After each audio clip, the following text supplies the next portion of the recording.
Salut l'audimat, c'est Mehdi pour Indécent Podcast et une nouvelle vidéo de Bref de jeu. Aujourd'hui, je vais te parler de... Ça va être tout noir.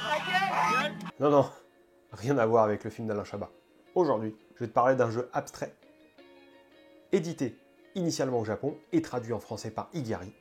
Royauté versus religion égale révolution, RRR. On voit ça après le jingle.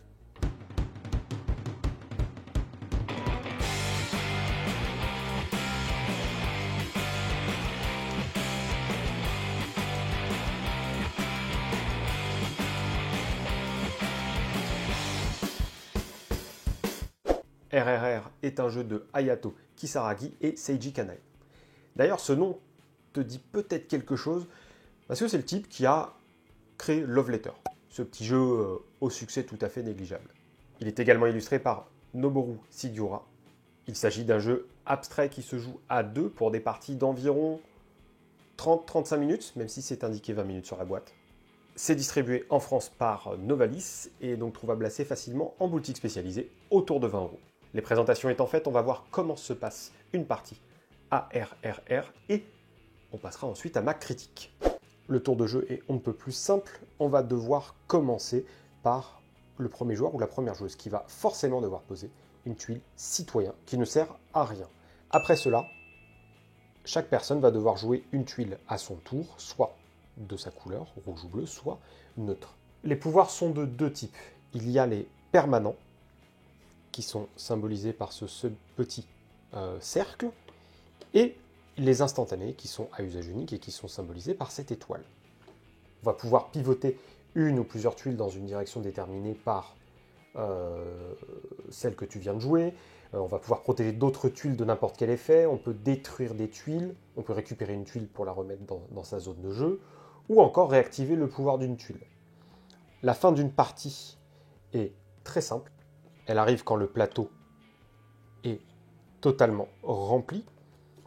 Donc là, je mets les tuiles n'importe comment. C'est simplement pour l'exemple, histoire de voir ça.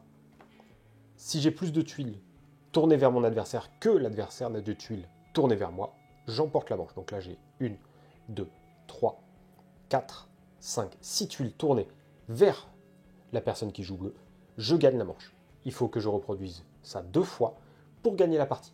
Sachant qu'à la fin d'une manche, on remplace intégralement les 5 tuiles sur le côté qu'elles aient été jouées totalement, partiellement ou pas du tout. Alors on passe à ma critique, et tout d'abord le point qui m'a semblé le plus marquant est la qualité du matériel. Les tuiles sont bien solides, le plateau est bien sympa aussi. Il y a un faible nombre de matériels différents, ce qui implique que ça se met en place très facilement.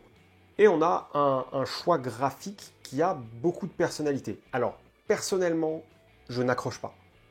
Je n'apprécie pas particulièrement les visuels du jeu. C'était déjà le cas sur la version Kanai de Love Letter, qui était sortie sous ce format de petite boîte noire rectangulaire. Mais il y a quand même un gros bonus à cette charte graphique, c'est que ça se remarque de loin.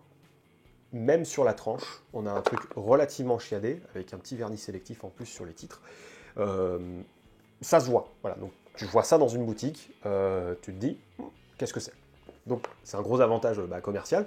Et puis ça se démarque de la masse et c'est un truc que j'ai tendance à apprécier. Donc je ne vais pas chouiner sur si je kiffe les visuels ou pas, c'est une question de goût et de couleur. Ensuite, ce que j'ai trouvé cool, c'est que la profondeur de jeu est inversement proportionnelle à la quantité de règles. Tu as 4 petites feuilles de règles, et encore une bonne partie comporte des variantes. Tu lis ça en 2 minutes, tu joues, et tu refais une partie derrière assez facilement. Et les variantes proposées sont plutôt cool. Ça te propose soit de jouer sans tuiles neutres pour commencer une première partie, ce que je trouve un peu dommage, et par contre les autres variantes, on t'ajoute deux tuiles neutres, cachées ou révélées, ou les variantes où on te propose de drafter ces tuiles, donc cachées ou révélées, rajoutent pas mal de sel à une partie, mine de rien, et vont te permettre de moduler ça de la façon que tu veux. Moi, personnellement, je préfère la configuration normale, un peu plus proche d'Onitama. J'apprécie quand les choses sont totalement à découvert. Et que les personnes, les deux adversaires, disposent des mêmes possibilités de jeu.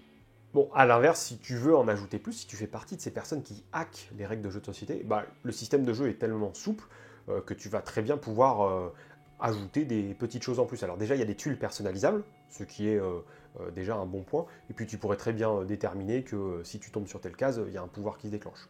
Mais bon, ce sera peut-être le fait d'une extension, on verra bien. Donc je te dis, je préfère la configuration de base où tu as 5 tuiles sur le côté et 7 tuiles de ta couleur. Et l'adversaire, idem. Ça peut être joué très très longtemps comme ça, je pense, un peu à la façon d'un jeu comme Corridor, Squadro ou Quarto chez Gigamic. Il est très facilement transportable, c'est une boîte qui n'est pas bien grosse, donc c'est très cool pour les vacances, quand tu pars en week-end ou en congé. Mais l'ambiance posée et calme feront des très bonnes parties en hiver aussi. En bref, un très très bon jeu abstrait sorti par Igari. C'était bien de le sortir durant l'été. Ça a été pas mal pour le transport côté vacances, ça prend pas de place dans la valise. Et mine de rien, avec Onitama, l'éditeur commence à être bien placé sur le jeu abstrait, ce qui est plutôt agréable à voir. En tout cas, si tu cherches un jeu à deux qui soit rapide mais profond, avec une très belle durée de vie, eh bien je te conseille de jeter un œil dessus, voire même de passer le cap d'un test de jeu. Et bien c'est désormais la fin de cette petite vidéo de bref de jeu qui était dédiée à RRR de chez Igari. J'espère qu'elle t'aura plu et si tu as des questions, n'hésite pas à les poser en commentaire. D'ailleurs, n'hésite pas à lâcher un petit pouce bleu. Et si tu te sens d'humeur extrêmement généreuse et sympathique, tu peux même la partager sur les réseaux sociaux de l'Internet mondial.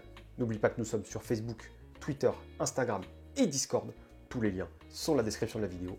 Et d'ici à ce qu'on se retrouve dans une prochaine vidéo, un prochain podcast, un live YouTube ou simplement sur les réseaux sociaux, il ne me reste plus qu'à te souhaiter une excellente journée, soirée ou nuit selon l'heure à laquelle tu m'écoutes. À la prochaine!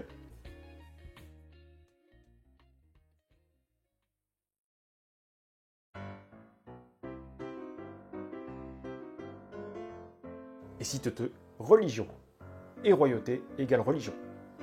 Et si te royauté versus religion égale royauté? Et si te